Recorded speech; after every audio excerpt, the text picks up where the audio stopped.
ہندوستان کی سیاست میں خواتین کا اہم رول رہا ہے۔ ہر شعبے میں خواتین نے اپنا لوہا منوایا ہے۔ ہدایت کار سے لے کر اداکار تک، وکیل سے لے کر جج تک، سوشل ورکر سے لے کر سیاست تک، ہر جگہ خواتین آگے رہی ہیں۔ آج ہم آپ کو ایسی ہی ایک شخصیت کے بارے میں بتانے جا رہے ہیں جنہوں نے سیاست میں بے مثال کام کیا ہے، جو سیاسی بحران کے دوران کانگریس کے لیے ایک بڑا سہارا بن کر ابھری تھی۔ ہم بات کر رہے ہیں سیدہ انور تیمور کی۔ آداب، میں ہوں آپ کے ساتھ آمنہ فاروق اور آپ دیکھ رہے ہیں آواز دی وائس۔ ہماری حوصلہ افزائی کے لیے ہمارے چینل کو سبسکرائب کرنا نہ بھولیں۔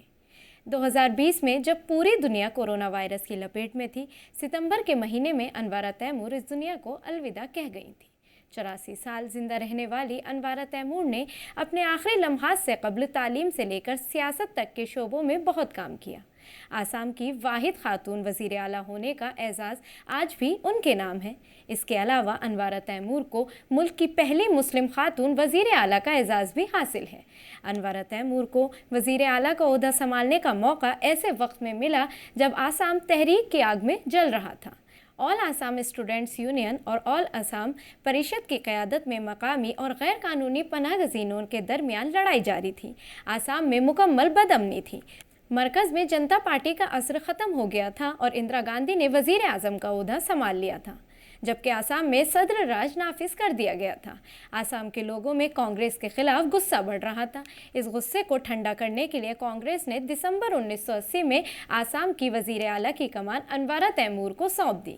انوارہ تیمور کو معاشرے میں بہت عزت دی جاتی تھی۔ وہ ایک مقامی اور مسلمان خاتون تھی۔ جو لوگ احتجاج کر رہے تھے وہ بھی مقامی تھے، اور یہ تحریک بنیادی طور پر بنگلہ دیش سے آنے والے لوگوں کے خلاف تھی، جن میں بڑی تعداد مسلمانوں کی تھی۔ کہا جاتا ہے کہ جہاں انوارہ تیمور کو اقتدار دے کر مقامی لوگوں کے غصے کو ٹھنڈا کرنے کی کوشش کی گئی، وہیں اس قدم کو مہاجر مسلمانوں کو مطمئن کرنے کا ایک طریقہ بھی دیکھا گیا۔ ان تمام مساوات اور حالات کو مد نظر رکھتے ہوئے انوارہ تیمور نے آسام کی کرسی سنبھالی۔ تاہم انوارہ تیمور ایک سال بھی اس کرسی پر قائم نہ رہ سکی اور جون 1981 میں آسام میں دوبارہ صدر راج نافذ کر دیا گیا۔ اس کے بعد جب ایک بار پھر آسام میں کانگریس کی حکومت بنی تو انہیں تیمور کو PWD جیسی اہم وزارت دی گئی۔ دوسری طرف اندرا گاندھی کے قتل کے بعد راجیو گاندھی مرکز میں برسر اقتدار آئے اور تحریک بھی 1985 میں آسام معاہدے کے ساتھ ختم ہو گئی۔ انوارہ تیمور کے سیاسی کیریئر کی بات کریں تو وہ پہلی بار 1972 میں MLA بنی، جس کے بعد 1978، 1983 اور 1991 میں بھی MLA کا الیکشن جیتا تھا۔ 1988 میں انوارہ تیمور کو راجیہ سبھا بھیج دیا گیا۔ اس کے بعد 2004 میں بھی وہ راجیہ سبھا کی ممبر بنی۔ اس طرح انوارہ تیمور نے آسام سے مرکز تک سیاست کی۔ ان کا سیاسی کیریئر کانگریس کے ساتھ گزرا، لیکن آخری وقت میں وہ آل انڈیا یونائٹڈ ڈیموکریٹک فرنٹ میں شامل ہو گئیں۔ 2011 میں انوارہ تیمور نے مولانا بدرالدین اجمل کی پارٹی AIUDF میں شمولیت اختیار کی۔ اگرچہ انہوں نے اس پارٹی سے الیکشن نہیں لڑا، لیکن ان کے لیے انتخابی مہم ضرور چلائی۔